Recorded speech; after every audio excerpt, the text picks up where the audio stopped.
اعوذ باللہ من الشیطان الرجیم بسم اللہ الرحمن الرحیم۔ السلام علیکم۔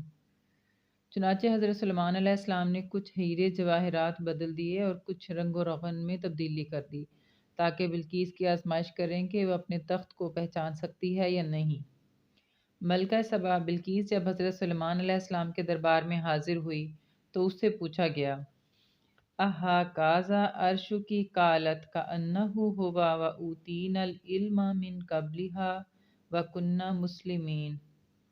جب حاضر ہوئی تو کہا گیا کہ تیرا تخت ایسا ہی ہے، تو اس نے جواب دیا کہ گویا ہو بہو وہی ہے، اور ہم لوگوں کو تو اس واقعے سے قبل ہی معلوم ہو گیا ہے اور ہم حکم بردار ہو چکے ہیں۔ دنیاوی چیزوں کی پہچان میں جب یہ حال ہے تو خدا کی ذات و صفات کے پہچاننے میں تم نے کتنی غلطی نہ کی ہوگی۔ چنانچہ وہ آئی اور اس سے پوچھا گیا کہ کیا آپ کا تخت ایسا ہی ہے؟ وہ اس کو پہچان نہ سکی، دھوکے میں آ گئی۔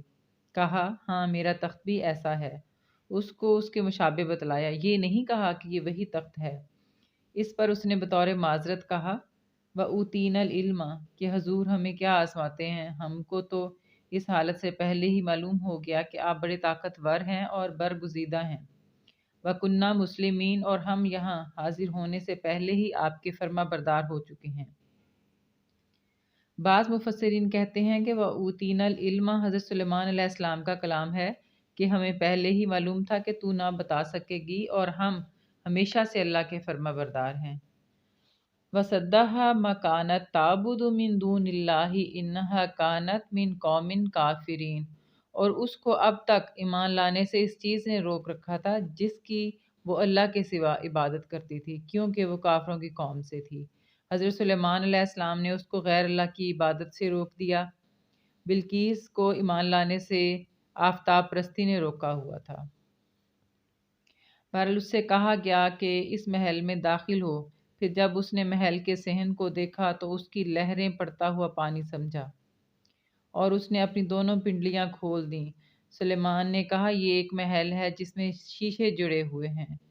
اس پر بلقیس کہنے لگی، اے میرے پروردگار، میں اپنی جان پر ظلم کرتی رہی اور میں سلیمان کے ساتھ ہو کر اللہ رب العالمین پر ایمان لائی۔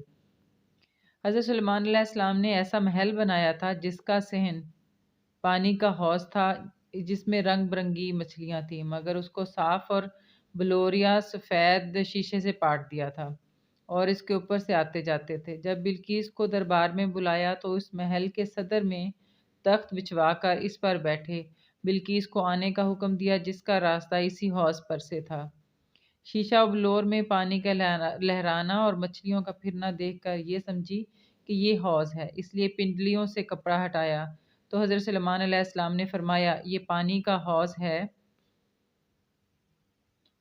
اور شیشوں سے ڈھکا ہوا ہے، کپڑا اٹھانے کی ضرورت نہیں۔ یہ سن کر بلقیس کو سخت ندامت ہوئی اور سمجھ گئی کہ میری عقل خاک بھی نہیں۔ حضرت سلیمان علیہ السلام کے روبرو اللہ تعالیٰ سے دعا کی کہ اے رب، میں اس وقت تک بڑی خطاوار تھی، اب حضرت سلیمان علیہ السلام کے ساتھ اللہ رب العالمین پر ایمان لائی۔ سلیمان علیہ السلام کے ساتھ مراد یہ ہے کہ آپ کی رہنمائی اور ہدایت سے ایمان لائے۔ ابن عساکر رحمۃ اللہ علیہ نے حضرت اکرمہ رضی اللہ عنہ سے روایت کی ہے کہ اس کے بعد بلقیس حضرت سلیمان علیہ السلام کے نکاح میں آ گئی اور اس کو اس کے ملک پر برقرار رکھ کر واپس یمن بھیج دیا۔ حضرت سلیمان علیہ السلام ہر مہینے وہاں تشریف لے جاتے اور 3 روز قیام فرماتے۔ حضرت سلیمان علیہ السلام نے بلقیس کے لیے یمن میں 3 ایسے عمدہ محل تیار کروائے کہ جس کی مثال نہیں ملتی۔ حضرت وہب بن منبع سے روایت ہے کہ ایک دن حضرت سلیمان علیہ السلام نے اللہ تعالیٰ سے درخواست کی کہ یا اللہ، میں تیری مخلوق کی ضیافت کرنا چاہتا ہوں۔ مقصود خدا کی مخلوق کو دیکھنا تھا۔ پروردگار عالم نے فرمایا کہ مخلوق کو روزی پہنچانا یہ میرا کام ہے۔ حضرت سلیمان علیہ السلام نے عرض کیا کہ تو نے مجھے بہت کچھ دیا ہے، تیری ہی نعمتیں ہیں۔ پروردگار عالم نے دعا منظور فرمائی۔ پھر حضرت سلیمان علیہ السلام نے ایک بہت بڑا میدان صاف کرایا جس کی مسافت اس قدر تھی کہ مسلسل 8 ماہ چل کر اس کی انتہا کو پہنچا جائے۔ اس میدان میں فرش بچھائے گئے اور حضرت سلیمان علیہ السلام نے یہ دعا بھی کی کہ خدایا، کھانا خراب نہ ہو، اور جنوں نے 70 گز لمبی 7 لاکھ دیگوں میں کھانا پکا کر ڈھیر لگا دیے جیسے کہ پہاڑ ہوتا ہے۔ جب کھانا تیار ہوا تو حضرت سلیمان علیہ السلام نے مخلوق کو بلایا۔ اتنے میں سب سے پہلے ایک مچھلی آئی، عرض کرنے لگی کہ میں بھوکی ہوں، مجھے اجازت ہو کہ میں کھانا کھا لوں۔ آپ علیہ السلام نے فرمایا کہ صبر کر، اور مخلوق بھی آ جائے تو مل کر کھانا کھا لینا۔ مچھلی نے عرض کیا کہ میں بہت بھوکی ہوں، مجھ سے صبر نہیں ہوتا، مجھے اجازت ہو تو میں کھا لوں۔ حضرت سلیمان علیہ السلام نے اجازت دے دی۔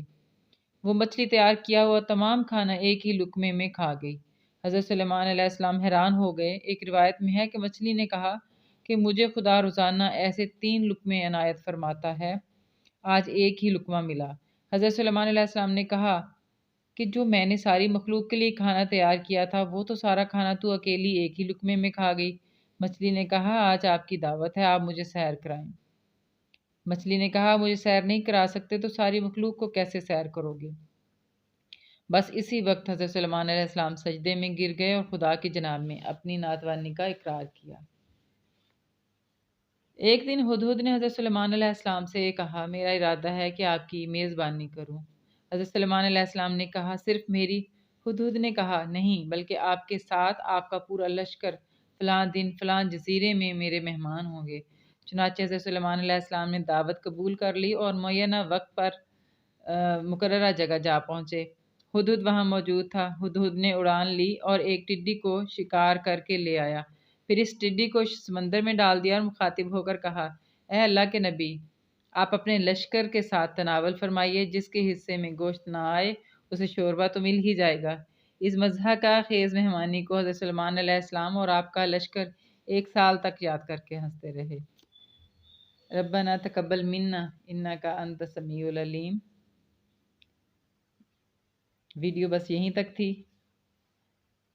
پسند آئی ہو تو اسے لائک اور شیئر کریں، چینل سبسکرائب کریں۔ اپنا بہت سا خیال رکھیے گا، 5 وقت کی نماز ضرور پڑھتے رہیں۔ اللہ حافظ۔